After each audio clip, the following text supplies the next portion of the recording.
Assalamualaikum warahmatullahi taala wabarakatuh. Alhamdulillahirabbil alamin wa bihi nasta'inu 'ala umuri dunya waddin. Wa sallallahu ala sayyidina Muhammadin khatamin nabiyyin wa ala alihi wa sahbihi ajma'in. Subhanaka la ilma lana illa ma 'allamtana innaka antal alimul hakim. Rabbi shrah li sadri wa yassir li amri wahlul 'uqdatam min lisani yafqahu qawli. Amin. Wa la hawla wa la quwwata illa billahil 'aliyyil 'azim. Amma ba'd. Allahumma shalli wa sallim wa barik ala sayyidina Muhammadin al-fatih lima ughliq wal khatim lima sabaq nasiril haqqi bil haqq wal hadi ila siratikal mustaqim. Sallallahu alaihi wa ala alihi haqqa qadrihi wa miqdarihi al-'azim. Nawaitu ta'allum wa ta'lim wa tadabur wa tadhkir wa nafa'a wa intifa' wa ifada wa istifada wa hasanat rasul kitabillah wa sunnati rasulillah wa du'a ila huda wa jadala ala khair ibtiwa wajhillahi wa maradihi wa qurbihi thawab subhanahu wa ta'ala. Qala musannif rahimahullah ta'ala wa nafa'ana bihi wa bi ulumihi fid dharain. Amin. Radhiyallahu anhu wa radhiyallahu anhu. Wa qala alaihi salatu wassalam, man kana yu'minu billahi wal yawmil akhir fala yashrab al-khamra. Al-hadis.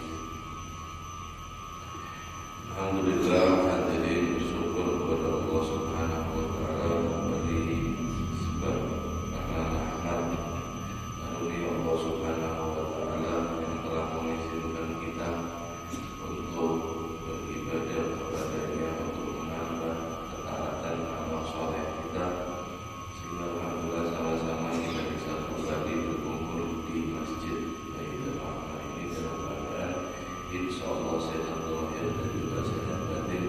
Mudah-mudahan Allah Subhanahu wa taala senantiasa memberikan kita istiqomah dan kebaikan, sehingga insyaallah kita dijadikan hamba-hamba yang taat, hamba-hamba yang mulia dunia dan akhirat kelak. Amin ya rabbal alamin.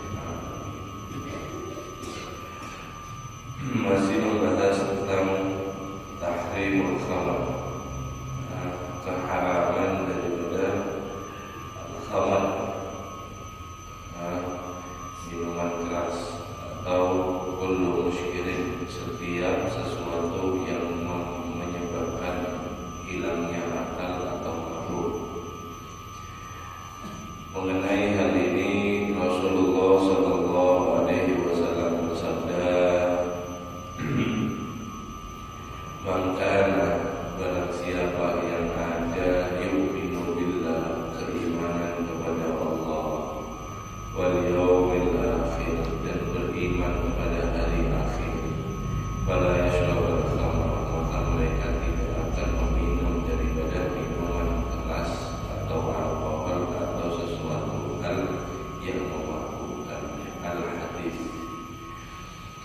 Wa qala alaihi salatu wassalamu, mudminul khamri in mata laqiyallaha ta'ala ka'abidil wasan.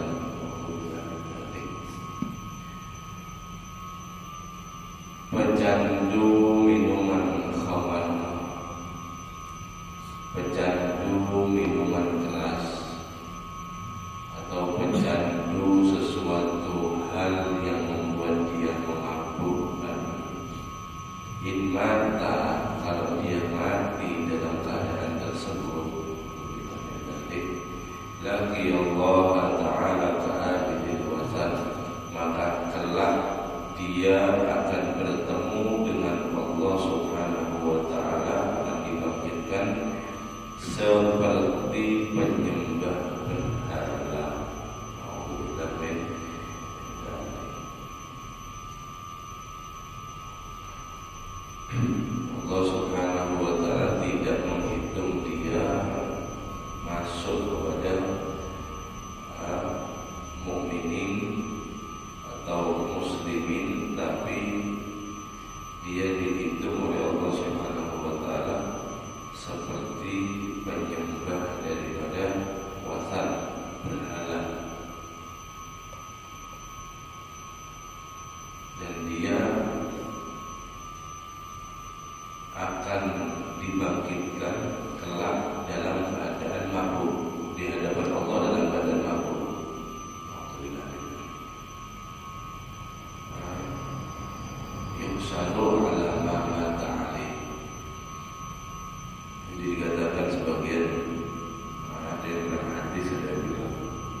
keburukan, selama itu yang paling dominan di dalam hidup kita, yang paling banyak kita lakukan, biasanya dari kebanyakan orang kalau kita lihat, kita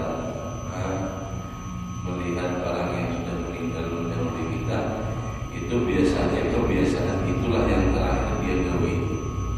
Entah pas kebetulan melakukan hal seperti itu, atau ada sebab musabab untuk melakukan hal tersebut. Contoh kita ambil yang husnul khotimah, yang baik aja misalnya. Selalu rutin dia dalam kebaikan, setiap harinya sama orang baik, sama istiqomah baik. Kemudian dia juga istiqomah dalam salat berjamaah, dalam majelis, dalam terus istiqomah dia. Meskipun dia matinya, meninggalnya bukan di dalam masjid atau bukan di tempat majelis taklim, itu sebabnya biasanya ada berkaitan dengan masjid atau majelis taklim. Entah itu dia jatuh, yang kemarin dengar kabar, dia mau majelis taklim, mau pada maghrib, mau taklim seperti itu, seperti biasa rutinan habis maghrib. Kemudian dia ini dari WC keluar WC jatuh sakit sampai 10 hari, kemudian meninggal. Kalau mau diurut, kenapa dia jatuhnya ini? Karena dia ngambil wudu, mau datang ke majelis taklim. Ada niat kan itu ada sebab musababnya, tidak jauh daripada. Dan orang telah akan dibangkitkan dalam keadaan dia mati bagaimana? Ya kalau dia dalam keadaan iman, dalam keadaan mengucapkan la ilaha illallah Muhammadar Rasulullah, kelak nanti di hadapan Allah dia akan berzikir. Mati dalam keadaan sujud, kelak nanti dia akan bersujud. Dan ini mudminul khamar. Jadi kalau yang suul khatimah, ketika orang yang minum khamar kemudian mati dalam keadaan itu, kelak di hadapan Allah dia dalam keadaan mabuk. Ini bagaimana depannya Allah dalam keadaan mabuk ini? Mudah-mudahan kita, dunia kita dijauhkan daripada ini semua. Wa qala alaihi salatu wassalamu salasatun la yadkhuluna al-jannah. Rasulullah sallallahu alaihi wasallam bersabda, 3 orang, 3 golongan yang tidak akan masuk surga. Mudminul khamri, pecandu khamr, qati'ur rahim, pemutus tali silaturahmi, wa musaddiqun bisihri, dan dia percaya dengan daripada sihir. Artinya percaya di sini sihir itu maksudnya dia membenarkan. Percaya ada sihir tidak masalah, orang ini menyihir tidak masalah, cuma membenarkan sihirannya. Jadi seakan-akan itu melewati takdirnya Allah Subhanahu wa ta'ala. Ini merusak akidah. Itu yang mereka yakini bahwa kalau disihir itu lepas daripada takdir atau segala macam. Itu akidahnya. 3 golongan ini tidak akan masuk daripada surga. Wa qala alaihi salatu wassalam, istanibul khamra fa innaha miftahu kulli syarrin. Jauhilah khamr, sebab khamr tersebut adalah pintu dari setiap kejelekan. Pintu dari setiap kejelekan. Wa qala alaihi salatu wassalam, al-khamru jumi'u ismi.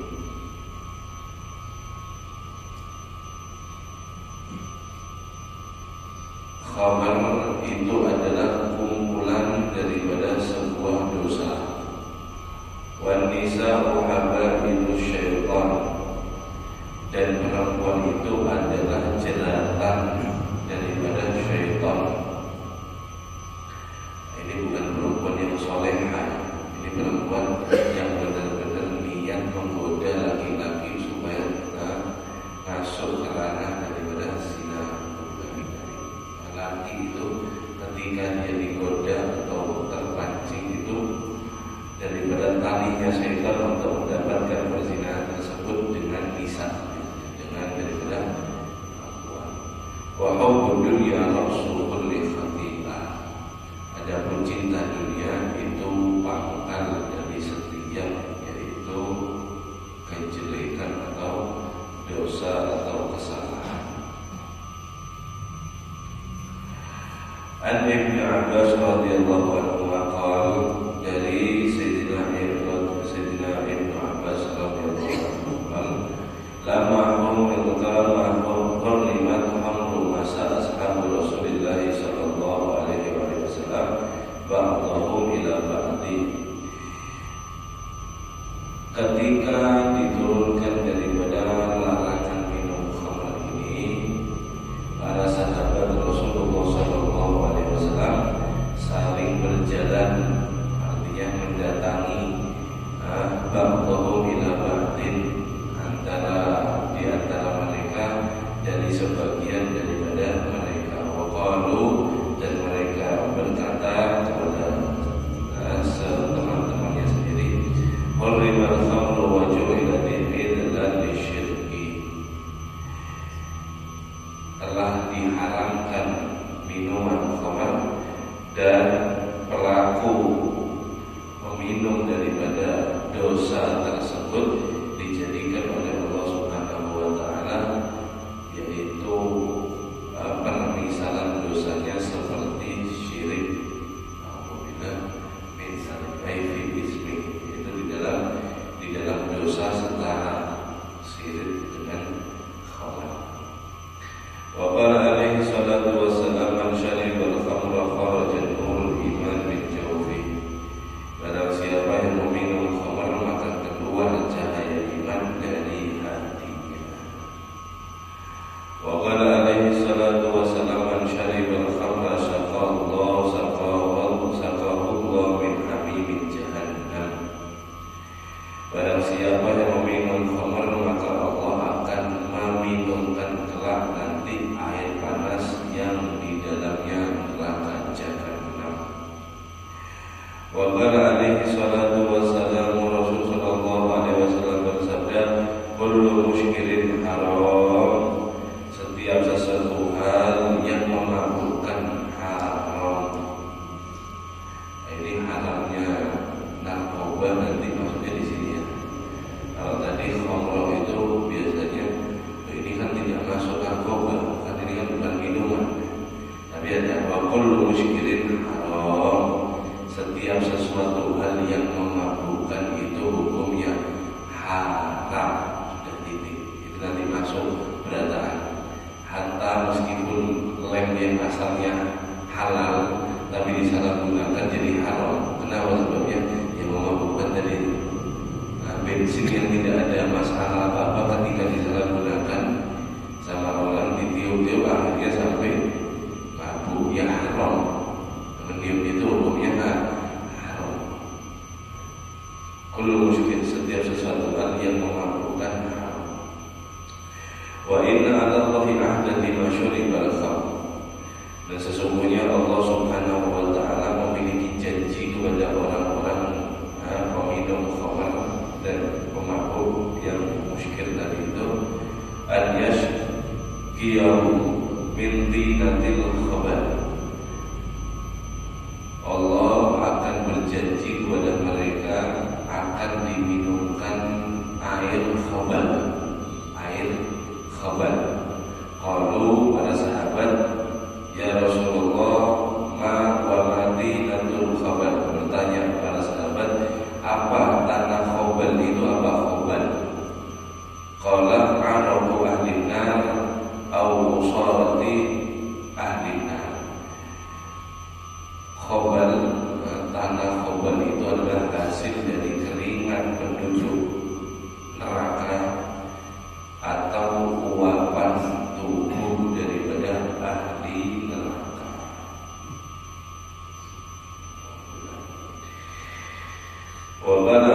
salatu wassalam, Rasul sallallahu alaihi wasallam bersabda, "Idza syuribul khamra fajliduhu." Ketika mereka daripada meminum khamar, maka berikan hukuman untuk ditakzir,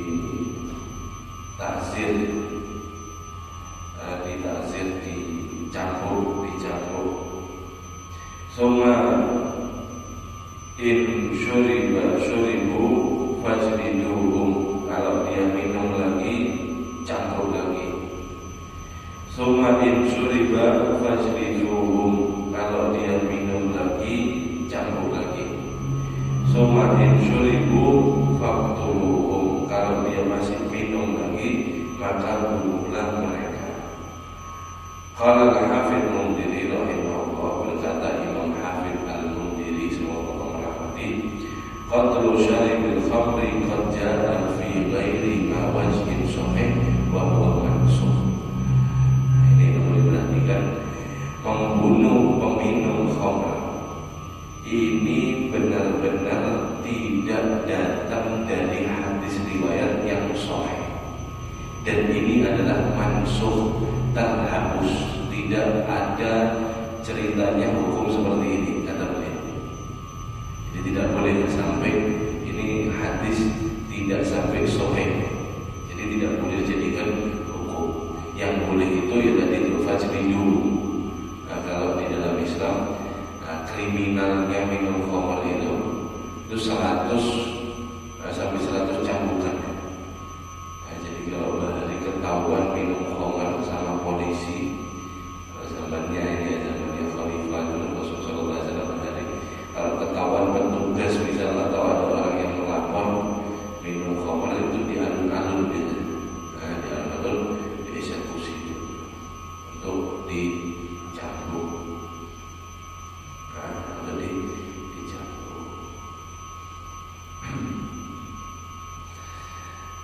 Wa qala alaihi salatu wassalam, Rasulullah SAW bersabda, al-khamru ummul khaba'is.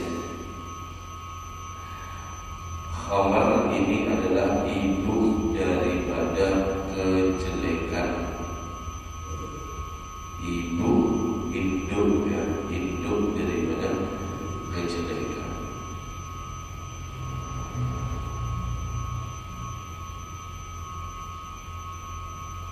Ada kisahnya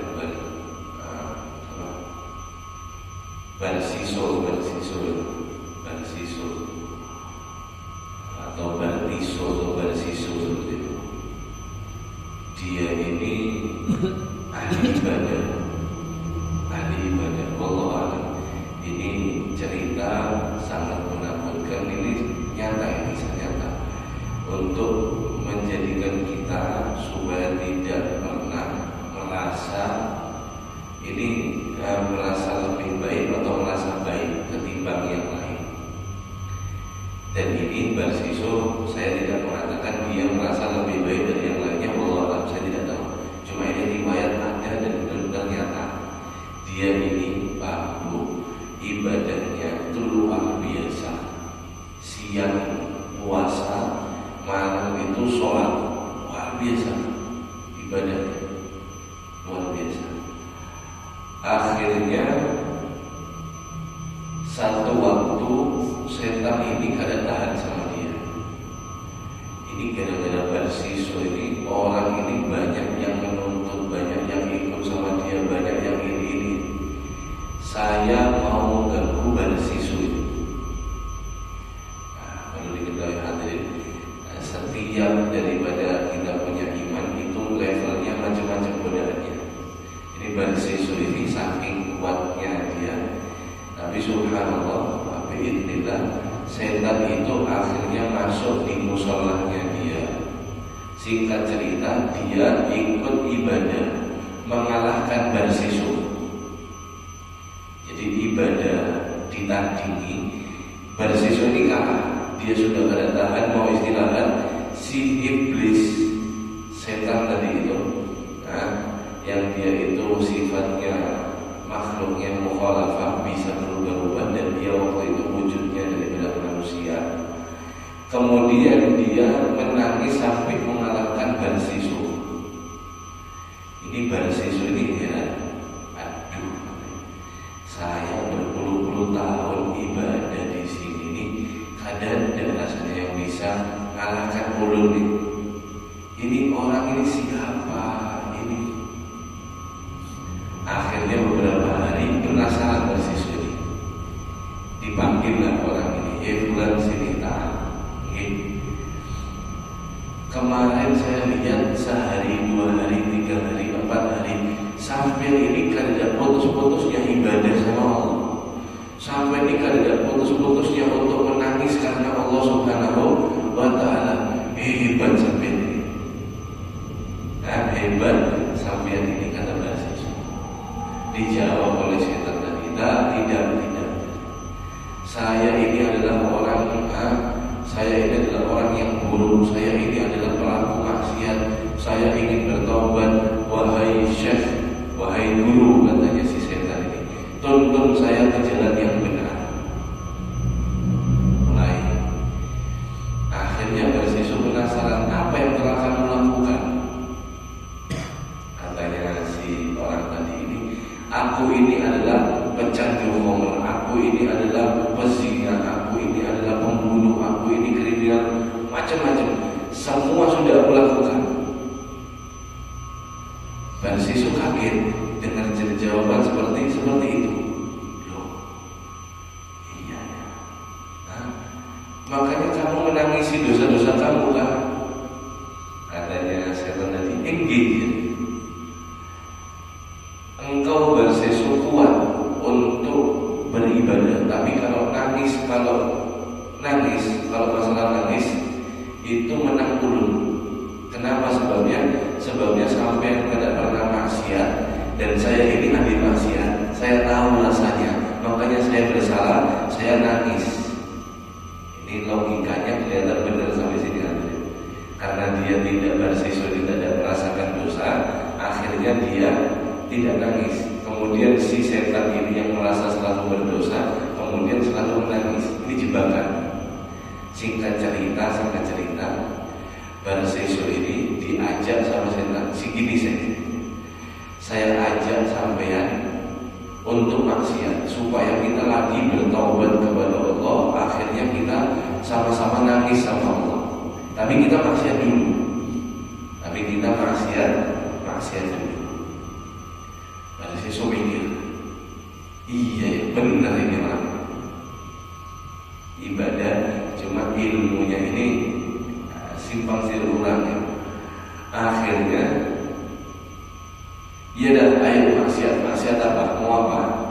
Kata setan tadi langsung bunuh orang. Aduh, jangan, kalau bunuh orang saya ada berani.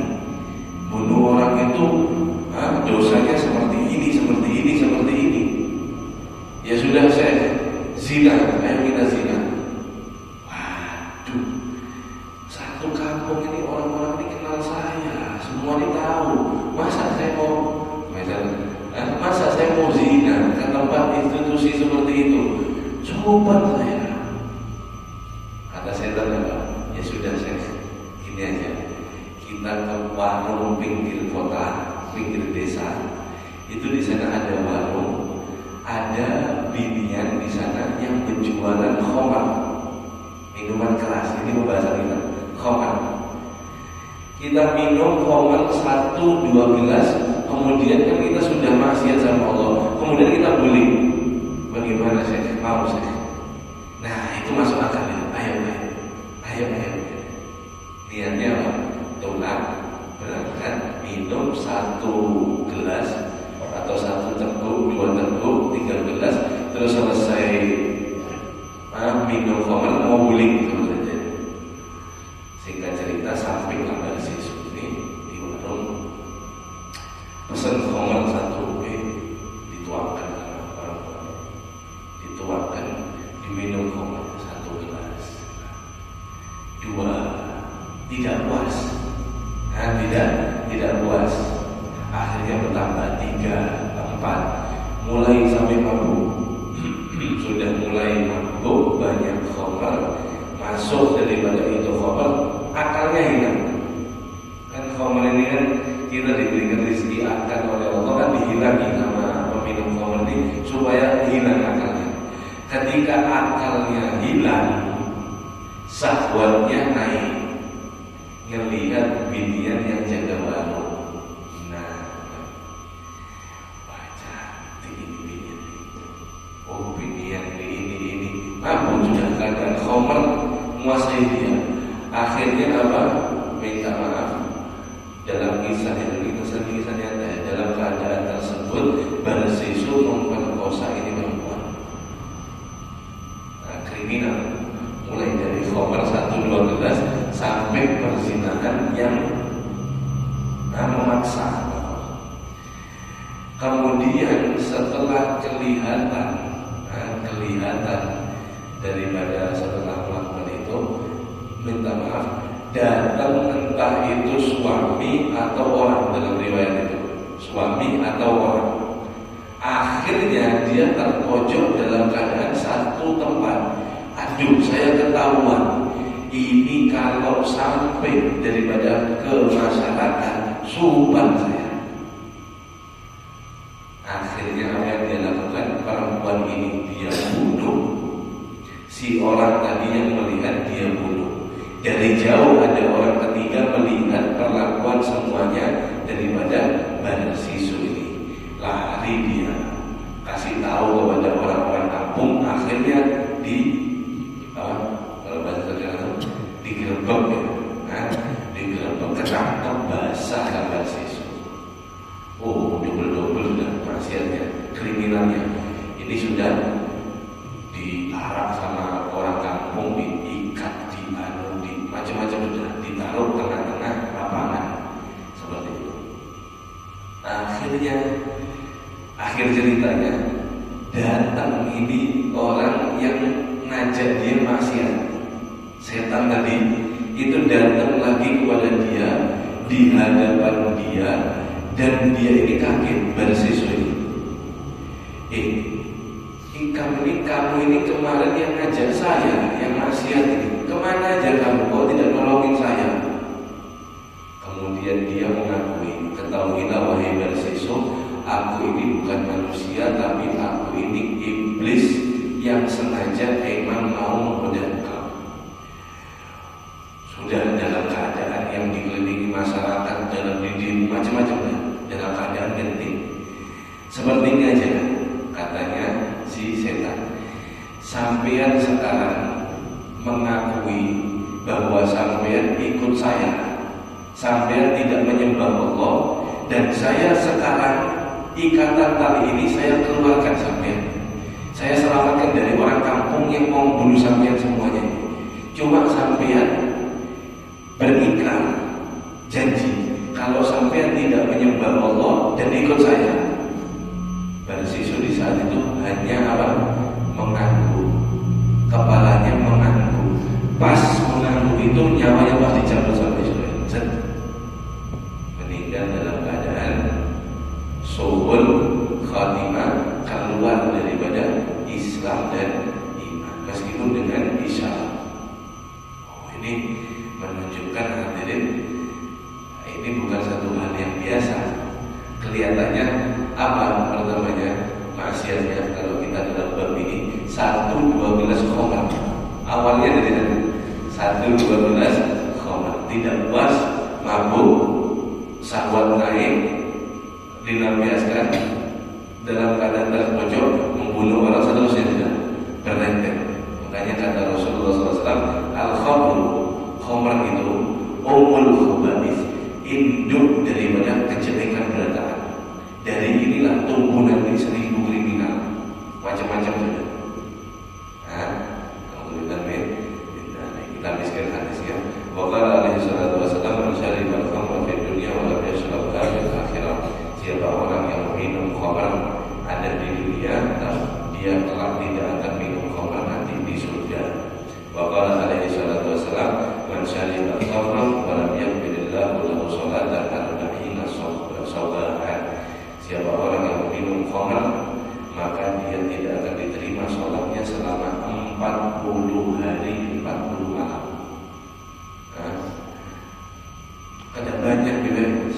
satu tetes saja 40 hari 40 malam tidak diterima sholatnya Allah Subhanahu wa ta'ala. Illa man taba wa amila shalihan, kecuali mereka yang mau taubat kembali ke jalan Allah Subhanahu wa ta'ala, maka niscaya dia akan mendapati daripada itu pintu rahmat, pintu taubat Allah Subhanahu wa ta'ala yang sangat luas. Orang taubat itu bisa kelihatan dengan 3 sifat. Pertama, dia menyesal, kemudian dia selalu beristighfar, yang ketiga dia tidak mengulangi perbuatan tersebut. Dia berjanji tidak mengulangi perbuatan tersebut. Selama 3 hal ini ada di dalam hati pelaku maksiat, insya Allah taubatnya itu masih diharapkan. Insya Allah pintu rahmat Allah selalu dibuka oleh orang yang menyesal melakukan maksiat, yang selalu beristighfar, dan selalu dia berjanji untuk tidak melakukan keadaan tersebut atau melakukan hal-hal yang sama. Wallahu a'lam.